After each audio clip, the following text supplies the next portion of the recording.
We're going to begin. LP9! Good evening, everyone. Welcome back to part 3 of the King's Castle. King James along with Blair Chopin. Hey, folks. Hope you're doing well. Now, for those of you who saw our last episode, you know that we focused our attention on the NFL Draft. Mainly the predictions for the first round. So right now, I'm going to turn the floor over to Blair.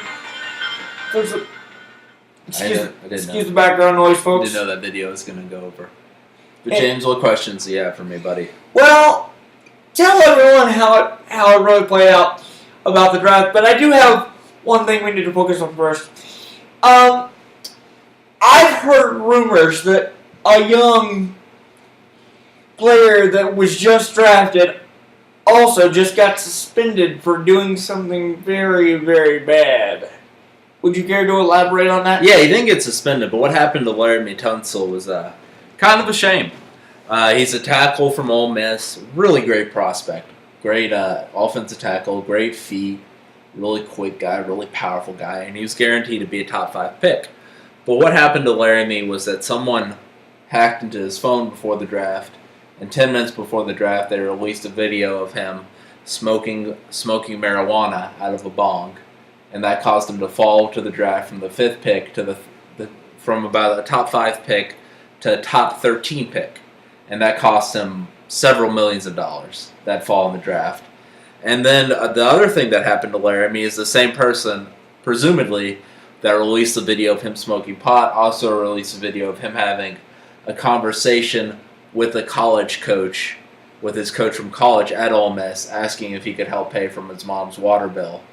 And Laramie was addressing this in a press conference, and he said that he did get some extra help paying for bills and such while he was in college. That would be an NCAA violation, and Ole Miss would probably be punished for that. Wait a minute. That's the story there. Wait a minute.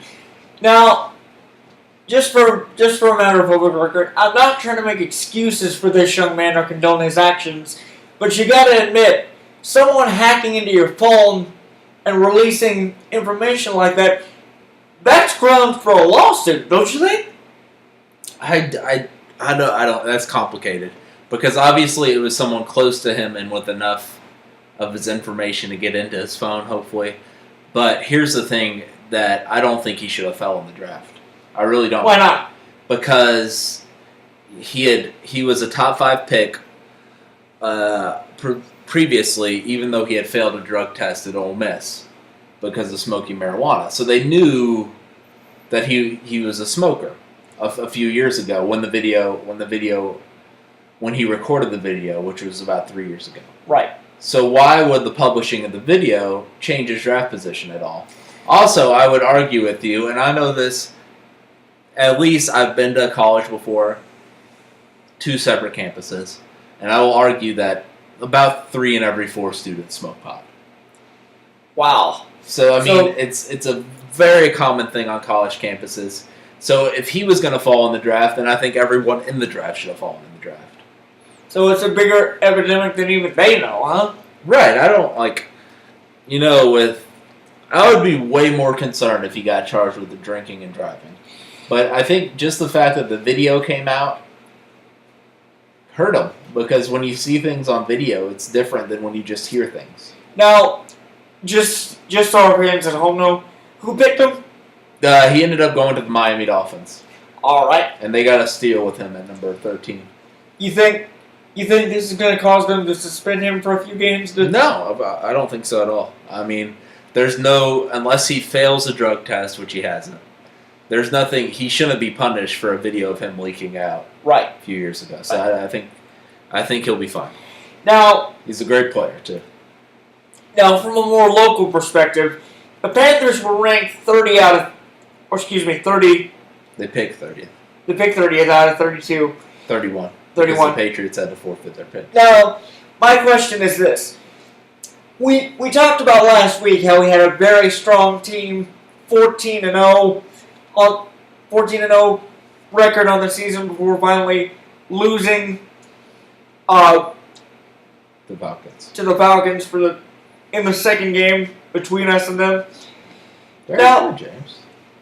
Now, my question is this: are you happy with our choice? Jeez. The entire draft, I was just kind of confused by what we were trying to do. Why? So obviously, why is that? there was a hole with Josh Norman leaving, and we needed to replace him. But we picked 3 cornerbacks, which to me is kind of overkill. We spent 60% of our draft picks on quarterbacks when we just lost 1 cornerback, and we could have picked up other cornerbacks in free agency. Our first round pick was on the defensive tackle, a position I think we're fairly strong at already, even though I like the potential of the player we picked in the first round. And then we never addressed our need for a pass rusher or maybe a wide receiver or even offensive tackle. So I wasn't a huge fan of picking 3 cornerbacks, but our general manager has a pretty good track record, so hopefully it turns out well. But hang on a second, just to use a little reverse psychology here. You say we spent too much of our time on quarterbacks, and Right. we should have done that. Don't you think, from a coach's perspective, that they were just trying to err on the side of caution?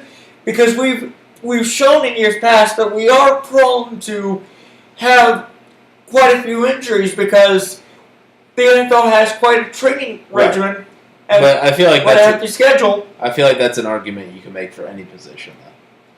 Why is that? Because there's 22 positions that you need someone at on the football field. So now, like, if in the reverse of that argument, I'm going to be like, well, what if one of our pass rushers gets injured? Then we shouldn't have drafted 3 cornerbacks because now we don't have someone to go in for one of our pass rushers. So I understand what you're saying, but at the same time, I just felt like we had other needs that needed to be filled, and I felt like we were overcompensating. But likewise, we gotta keep those positions filled because people are gonna be alternating all throughout the season, right? Right, but like I said, there's 22 positions on the field, and we had other needs that needed to be filled besides quarterback. So I didn't really understand the point of drafting 3 quarterbacks in a row. That's pretty unprecedented. And as far as Unprecedented. the rest of the team, Flip, give me a statistic about who you agree with or who you disagree with. Who do I do? Like as far as teams? Like which picks? Oh yeah, I really liked the team you asked about last week. I thought they ended up having one of the better drafts, the Jacksonville Jaguars. They got a great value at number 5 with the safety out of Florida State. And then they got Miles Jack, who I swore by last week is my favorite player in the draft. Ooh. Jalen Ramsey. They picked him at number 5. I thought that was a steal at number 5. I think he's probably the 2nd or 3rd best player in the draft. And then the second round, they got Miles Jack. They ended up getting Sheldon Day, a really talented defensive tackle out of Notre Dame. And yeah, I mean, like, just read right here. They got the number 2 player in Jalen Ramsey at number 5, and they got the number 3 player in Miles Jack in the second round. So they did a really, really great job, the Jacksonville Jaguars. I also liked Arizona picking Robert Degichme. I don't know if I pronounced that well. The defensive tackle out of Ole Miss at number 29. I thought that was a great value pick. So yeah, I mean there was some good stuff going on throughout the draft. So overall, you think the teams did it right, huh? Yeah, there was. I thought Cleveland was. Wasn't sure what Cleveland rocks. Oh! Yeah. Shout out to Drew Carey. Hey Drew, hope you're having fun. Hope you had fun in your Kentucky vacation. But anyway, Cleveland, they tried to do kind of the Moneyball approach of trying to draft the same position, trying to get a lot of picks and draft a lot of different positions of need, but I'm not sure they drafted the right people. I thought the New York Giants kind of reached for Eli Apple at number 10. I didn't like that San Francisco traded up in the draft to get a guard. That's kind of a strange move.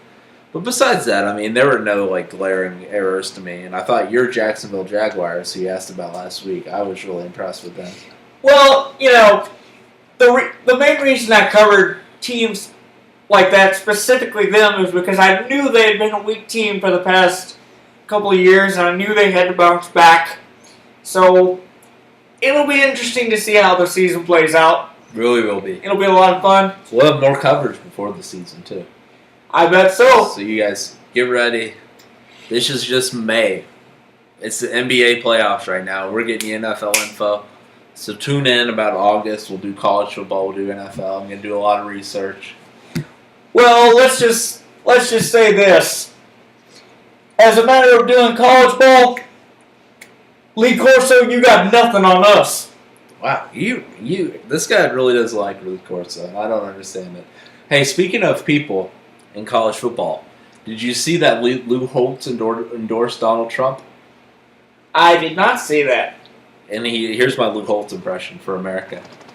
I'm endorsing Donald Trump because he's the guy that runs the first class. Yeah, I played golf in this hotel in Las Vegas, and he runs the first class. He runs the first class business, and he'll run a first class country.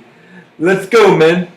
Now, what kind of accent is that? I'm not sure, but he has a pretty glaring list. And that was actually his endorsement to him. He was like, I played golf at one of his resorts and stayed in one of his rooms, and he runs the first class organization, and he'll run a first class country. Let's go, man. Well, we'll see about that. former coach of Notre Dame, Lou Holtz. But anyway, I think we have to wrap this segment. I believe so. Talking football. We got a preview of what's coming up next week. Coming up next, so stay tuned. LP9.